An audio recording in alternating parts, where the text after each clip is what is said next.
James was enjoying his life on the island of Sodor, but he still had a lot to learn. Remember that dreadful accident on his first day. Be careful with the coaches, James, said Edward. They don't like being bumped. Everyone came to admire James.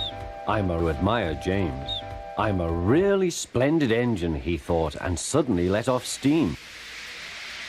A shower of water fell on the Fat Controller's nice new top hat.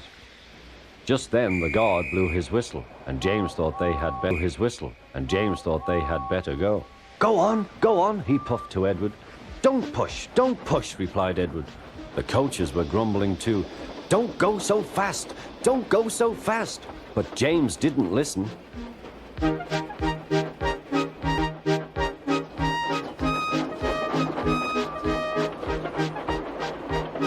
When at last they stopped at the next station, 2 coaches were beyond the platform.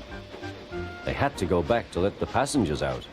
But no one seemed to know about the Fat Controller's top hat, though James felt happier.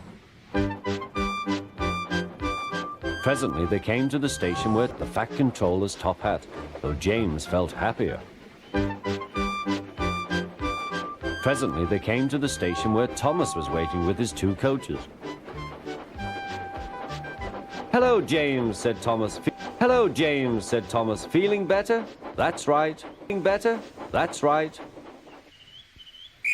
Oh, that's my guard's whistle. I must go. I do without me to run this branch line. And he puffed off importantly. Edward and James passed the field where James had had his accident. The fence was mended and the cows were back again.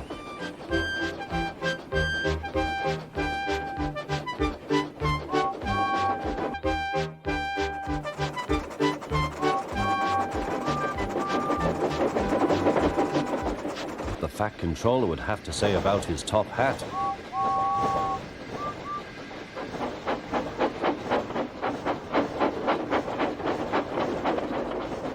The Fat Controller spoke severely to him.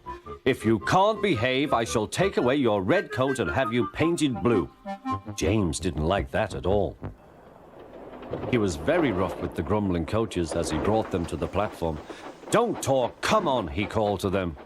Gordon never has to fetch his own coaches, he thought to himself, and he's only painted blue. To make James even more cross, this time no one came near him. I'll show them, he thought. They think Gordon is the only engine who can pull coaches.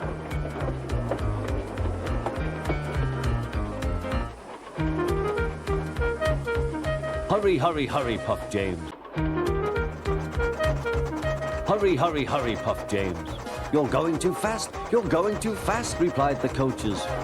James laughed and tried to go faster, but the coaches wouldn't let him. We're going to stop.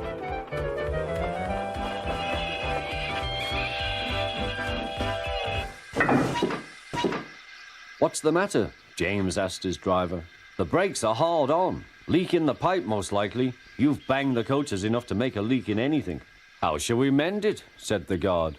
We'll do it with newspaper and a leather bootlace, replied the driver.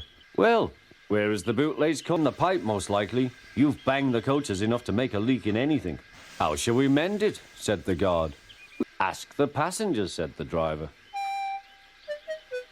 You have a leather bootlace there, I see, sir, said the guard to a smartly dressed man. Please give it to me. I won't, said the man. Then, said the guard, I'm afraid the train will just stop where it is. The passengers all said what a bad railway it was. Then they told the man how bad he was instead. Everyone was very cross. At last he handed his laces over. The driver tied a pad of newspaper tightly round the hole in the brake pipe.